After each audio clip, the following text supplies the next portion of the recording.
WION deciphers the images and the hues, sifts real performance from rhetoric and noise, claims and counterclaims, populist pitches and hidden truths, untangling, unraveling this celebration of democracy.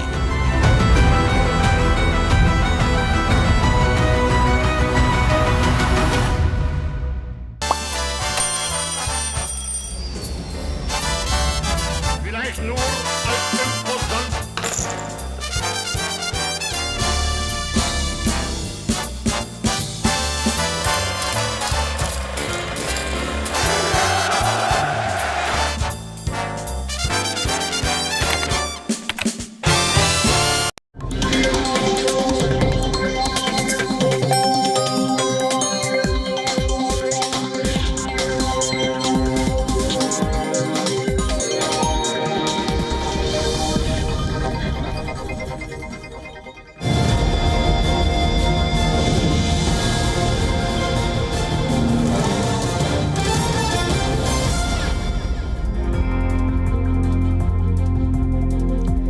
Everyone, welcome to WION Live broadcast from New York City. I'm your host, Susan Tehrani. First, let's get you up to speed with this hour's headlines.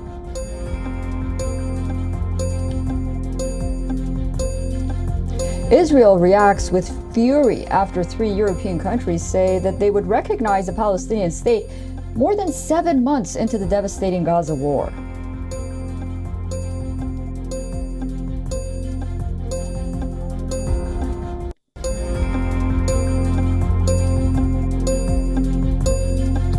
Huge crowds of Iranians take to the streets of the capital, Tehran, for the funeral procession of President Ebrahim Raisi and his entourage who died in a helicopter crash.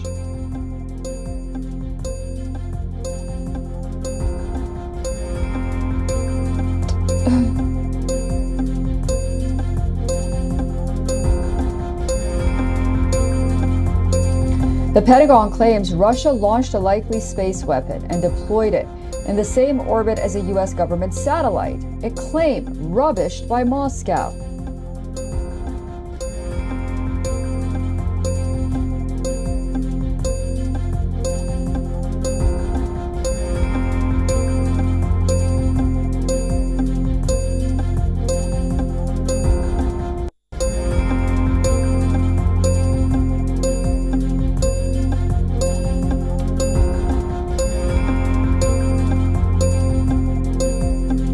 The former boss of Britain's post office apologizes to the hundreds of staff who were wrongly prosecuted because of faulty computer software and one of the country's worst miscarriages of justice.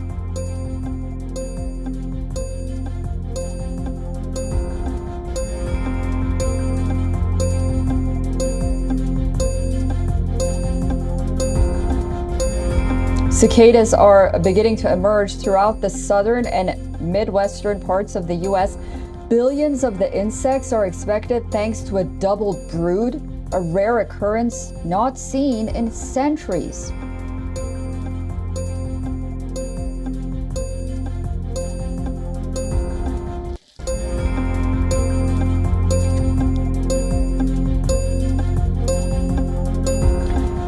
And is this a teaser of things to come? Within 10 days, T20 World Cup host USA script a stunning upset and beat Bangladesh in the first game of the 3-match series in Houston. Harmeet Singh hit. And that big embrace between Harmeet Singh and Corey Anderson. The Americans weathered the storm. They were...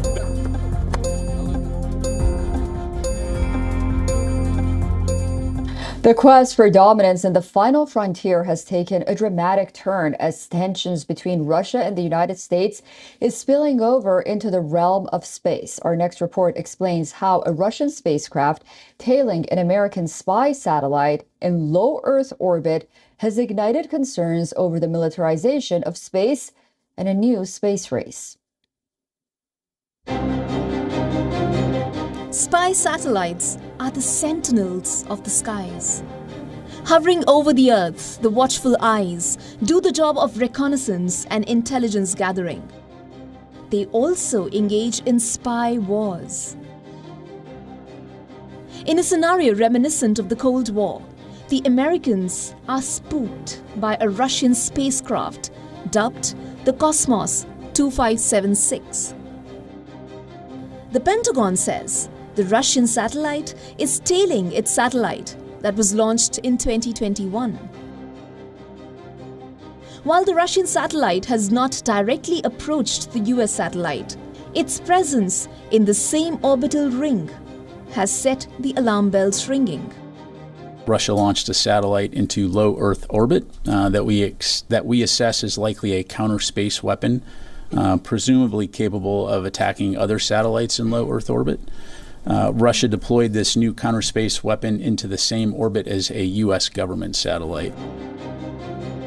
The United States Space Command wasted no time in labeling Cosmos 2576 a counter space weapon. Their assessment suggests this Russian spacecraft is capable of attacking other satellites in low Earth orbit. Moscow swiftly denied any aggressive intent, dismissing Washington's claims as malicious and unfounded. Russia asserts that the Cosmos 2576 is purely for inspection. Earlier, President Vladimir Putin denied the US assertions in February that Russia was developing a space-based anti-satellite nuclear weapon to disrupt everything from military communications to phone-based ride services. The legacy of the Cold War echoes in the silent void above, where technology, ideology, and national security intersect. The stakes are high, but the potential to impact the future of space exploration. Will cooperation pave the way for peaceful exploration? Or will mistrust and suspicion lead to an arms race in space as well? Bureau Report, WION World is One. For more on this, Glenn Carl, who is the former national intelligence officer from the CIA and a national security and foreign policy expert, is joining us live from Boston, Massachusetts. Glenn, great to see you again. How does the Russian spacecraft hailing an American spy satellite in low Earth orbit, as they say, impact the intelligence gathering capabilities of the U.S.? And what are the potential consequences of this action on the global balance of power ultimately? Well, nice to see you again, too. It doesn't immediately, the fact that a Russian satellite is tailing, we'll say, an American surveillance satellite or satellites doesn't change anything at present about the capabilities of the United States. But as a potential change that it could cause, that is quite significant. It seems that the deployed Russian satellite may be a nuclear weapon, actually, whose blast could not just destroy one satellite, but conceivably hundreds or thousands based on the spread of the radiation and the blast force. So the potential ramifications are huge, but it's more, I think, setting up a capability by the Russians than at present changing the current structure of forces and capabilities. And in your expert opinion, what are the implications of this incident on the militarization of space? And, you know, there was talk in the beginning of the Biden administration that perhaps the United States and Russia could work together on a number of issues. And one of them would have been to establish clear boundaries to prevent an arms race in space. Now, given this incident, there seems to be growing concern. Well, I think we're past concern to actually decades now, although diplomats on all sides have been trying to say that there's a possible peaceful future, which is true. But there have been treaties about to ban the militarization of space, the use of space for any military purpose for as long as humans have traveled into space, which is my lifetime, 65 years or so. However, treaties are honored when it's in the interest of the signatories to honor them. And when tensions grow in the estimation of one side or the other to a point where they perceive greater national interest in doing what they wish rather than what the treaty says, that will happen, whether it's in space or on land.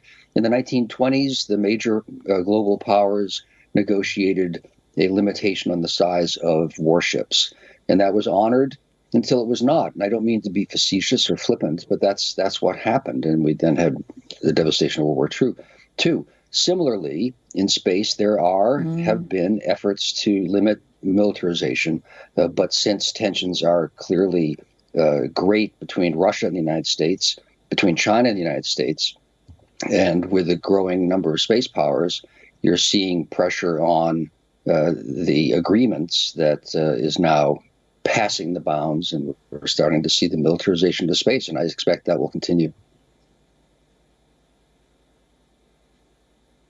All right, very interesting stuff. Thank you so much for that thorough analysis. Glenn Carl joining us from Boston, Massachusetts. Glenn, I look forward to speaking to you again very soon. And you, thanks. All right, rolling blackouts returned to Ukraine's capital earlier this month after successive Russian airstrikes since March chipped away the country's energy capacity. For many, it's a taste of what might be things to come if Ukraine does not find alternative means to generate electricity before winter sets in. Ukraine's energy minister says that with more attacks expected on the energy infrastructure, and given the ongoing air defense shortages, a quick fix plug caps is not available. Ukraine is, in the meantime, appealing to Western allies for more air defense system and spare parts to fix its Soviet airplanes. It's necessary to prepare, but we'll definitely do everything to increase the generation as much as possible to ensure the stability of the system as much as possible. Russian strikes have been well documented against hospitals, schools, and various other infrastructures. Experts have called it an age-old Russian war strategy to pressure and isolate Ukrainian civilians. So while the plan for winter is to restore power generation as much as possible, the big question remains, how will it happen?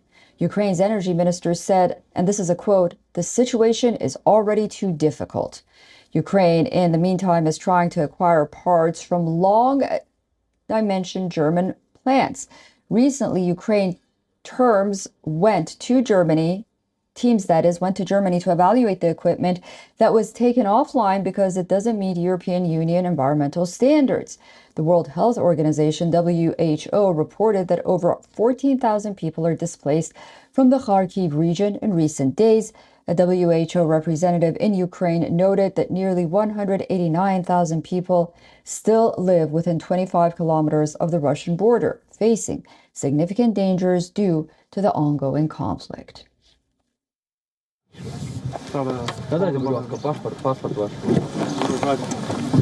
Давайте помогу.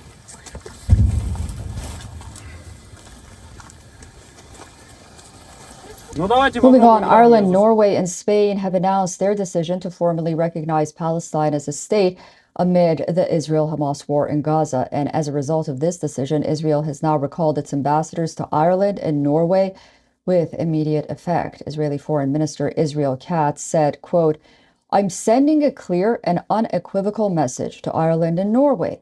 Israel will not remain silent in the face of those undermining its sovereignty and endangering its security." He also warned Spain, whose Prime Minister Pedro Sanchez said in an announcement today that his nation will also recognize a Palestinian state from May 28th, that a quote-unquote similar step will be taken against it.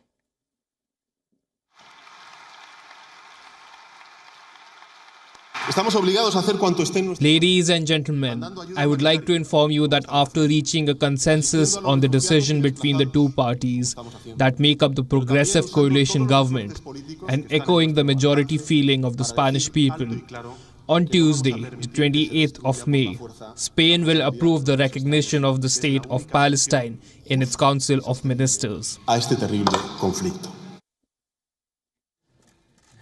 Further, the Irish Prime Minister Simon Harris also labeled the move a quote-unquote historic and important day for Ireland and for Palestine. He said the recognition was intended to help move the Israeli-Palestinian conflict to a resolution through a two-state solution.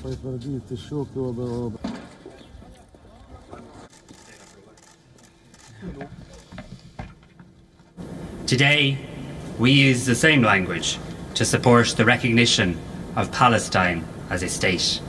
We do so because we believe in freedom and justice as the fundamental principles of international law. Alongside Spain and Ireland, Norway also assured to recognize an independent Palestinian state. The country's prime minister hoped that this move will help bring peace with Israel. There can be no peace in the Middle East without Palestinians and Israelis having their own states, and that there is a two-state solution.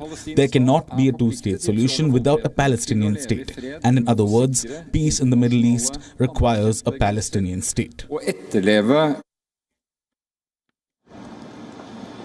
European Union members Slovenia and Malta have also indicated in recent weeks that they plan to make a recognition, arguing a two-state solution is essential for lasting peace in the region. Before the announcement, some 143 out of 193 member states of the United Nations recognized a Palestinian state. The move comes as Israeli forces have led assaults on the northern and southern edge of the Gaza Strip in May, causing a new exodus of hundreds of thousands of people and sharply restricted the flow of aid, raising the risk of famine.